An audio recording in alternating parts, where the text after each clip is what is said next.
Well, joining us to look at this particular letter is from our Abuja studios. I need to get that out. Chief Fani-Kayode, he joins us from our Abuja studios. Good morning, Chief, and thanks for joining us. A whole lot has been said about this particular letter. I'll start by asking, have you gone through this letter?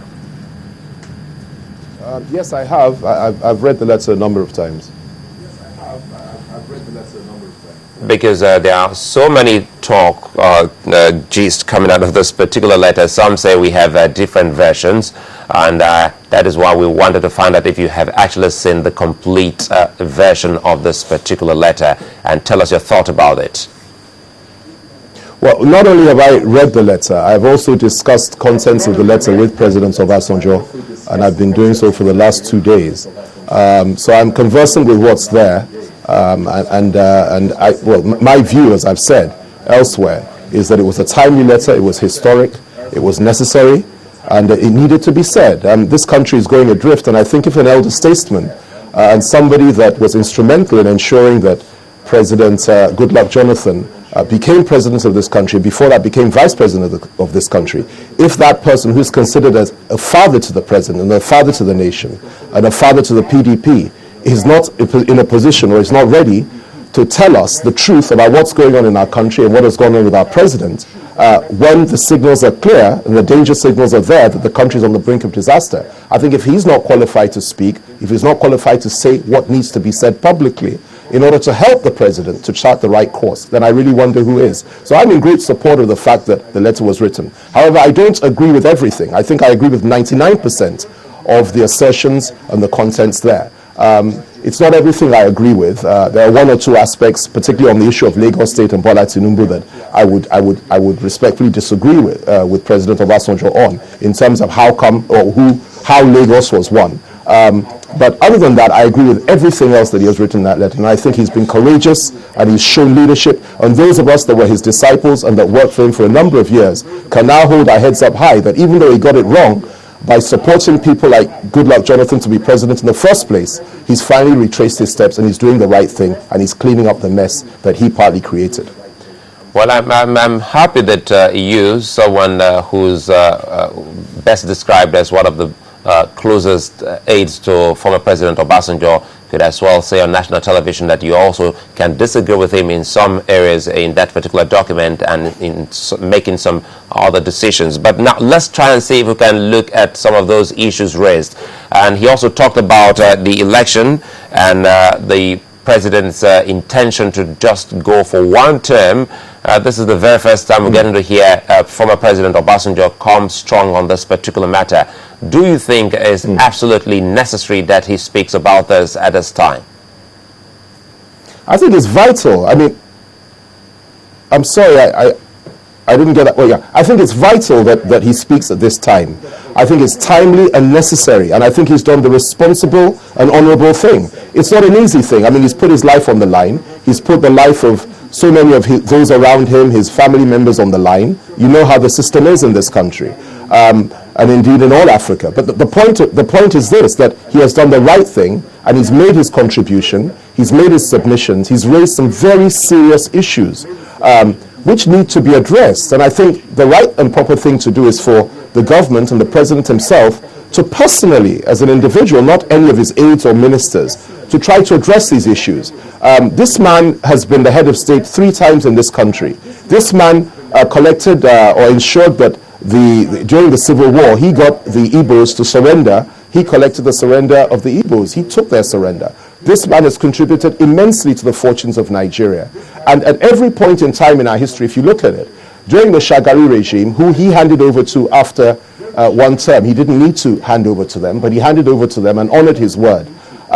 Having done that, when the Shagari government was going adrift, he spoke out and things happened. After that, the Babangida regime came in some time later. When they got it wrong, he spoke out and things happened. After that, he became president. Then, of course, he was succeeded by Yar'Adua. Yar'Adua eventually got it wrong, fell ill, was in a Saudi Arabian hospital, and was running the country from his sickbed. Again, Obasanjo spoke out and said, this is wrong, and things happened. Now Goodluck Jonathan came in. He supported him. For the last 3 years, he has been managing him, encouraging him, and he has been assisting him. And I might add, defending him. much to the disagreement of many of us that felt he got it wrong right from the start. But Obasanjo has been defending him. Now it has got to the point that his own party, the PDP, which I might add I am no longer a member of, but his own party is falling apart. We have 5 governors that have just left. At least 4 are preparing to leave. And, you know, the whole world is falling apart for the PDP. And that, it may be bad for them, but what's worse is that the whole country is falling apart. $50 billion has gone missing, according to the governor of Central Bank. Assassins were on the prowl, according to Obasanjo's letter. And so on and so forth. The country is falling apart.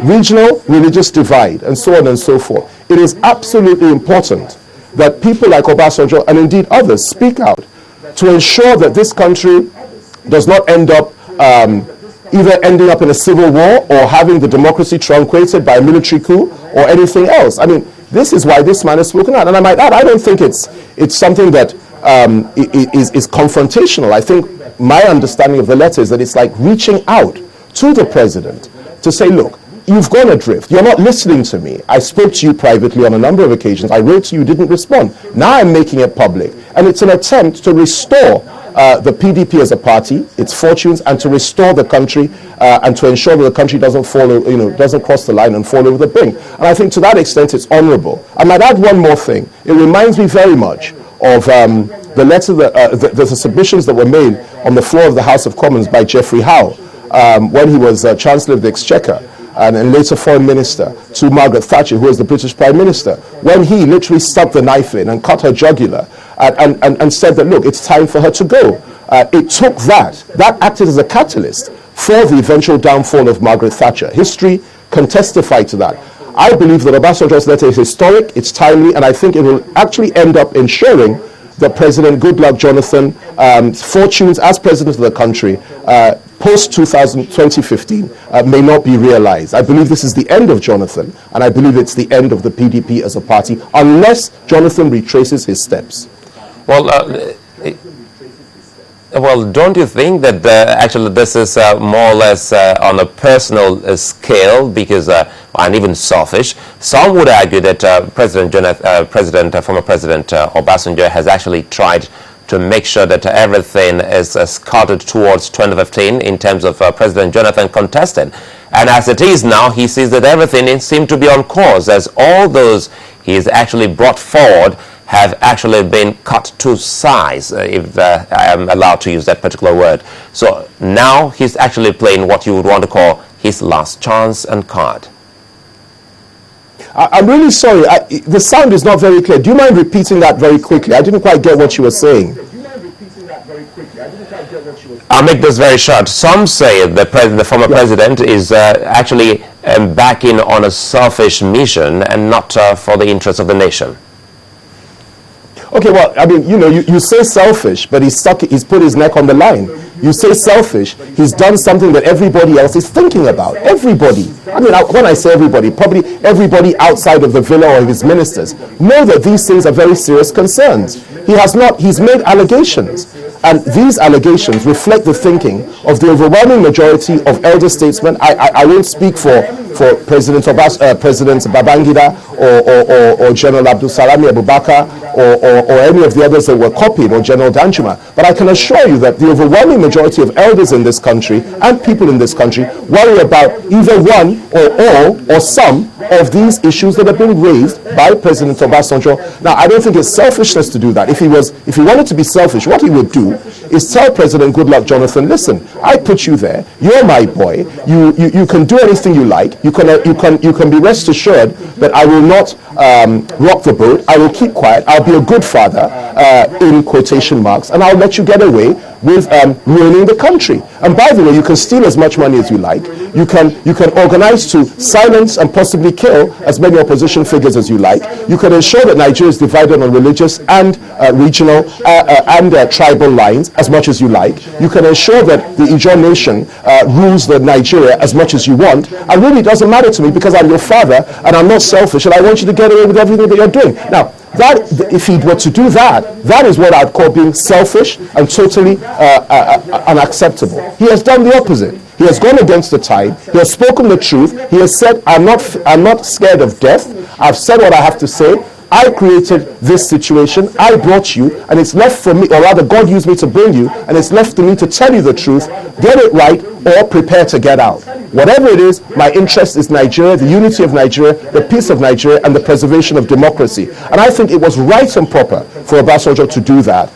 Like I said, he's not an angel, and I may not agree with everything, but I do agree with 99% of what he said. The aspect of Bola Tinubu and Lagos State, I respectfully disagree with. I think ACN, as it then was, would have won Lagos State hands down without any assistance from Jonathan at all. And I think Tinubu did a good job for the 8 years that he was there, even though we had challenges with him when we were in government. But whatever the case, I certainly don't think he sold out Lagos to the PDP. But everything else that was written in that letter, I agree with. And I think the president should sit down and he should answer these allegations in a very calm and restrained manner, and then let us make progress as a nation.